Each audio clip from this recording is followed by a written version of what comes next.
If you check your TFSA contribution room on CRA My Account before making a January deposit, you may be looking at a number that has not been updated in months. That mistake, the assumption that My Account is real-time, costs Canadians thousands of dollars in penalty tax every year. One Wolf dental hygienist found out the hard way.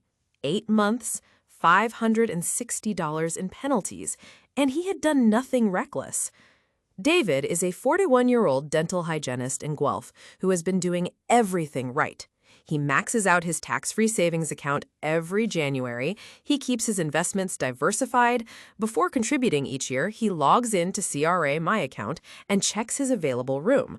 Last January, he saw $7,000 of room. He transferred $7,000 the same afternoon. Responsible, disciplined, textbook. 8 months later, a letter from the Canada Revenue Agency arrived informing him he had over-contributed by $7,000 and owed $560 in penalty tax. Here is what most people do not know about TFSA withdrawals. When you take money out of a TFSA, you do not get that room back in the same calendar year. The room reappears on January 1 of the following year.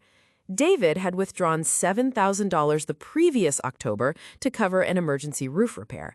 He assumed putting it back in January was the same as a fresh contribution.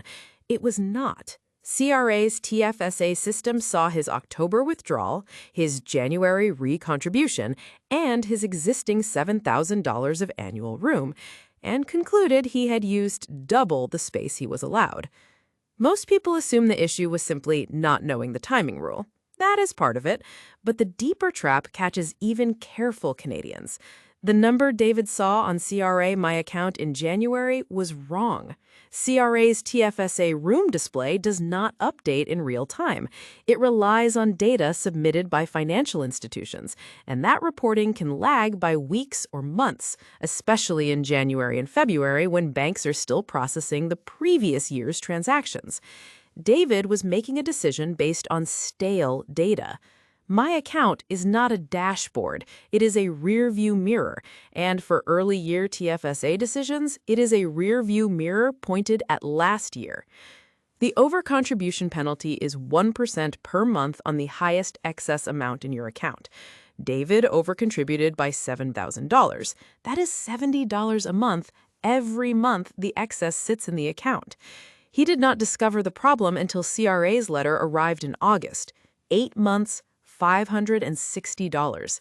Had he waited until December, the bill would have been $840. There is no grace period. There is no annual cap. The clock starts the day the deposit clears. Here's what to do. Step 1. Keep your own ledger, a spreadsheet, a notebook, even a phone note, anything that tracks every contribution in, every withdrawal out, and every year-end balance. Do not rely on CRA My Account alone, particularly in January or February.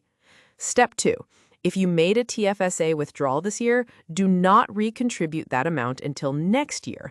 The calendar year reset is absolute. There are no exceptions for emergencies, good intentions, or the fact that My Account looked fine when you checked. Step 3. If you suspect you may have overcontributed even by a small amount, remove the excess from your TFSA immediately. Every month you wait costs another 1%. Step 4. File Form RC243, the TFSA return, to report the overcontribution and pay the penalty. The TFSA is one of the most powerful tools in the Canadian tax system. Tax-free growth, flexible withdrawals, no impact on income-tested benefits. But it has exactly one real trap.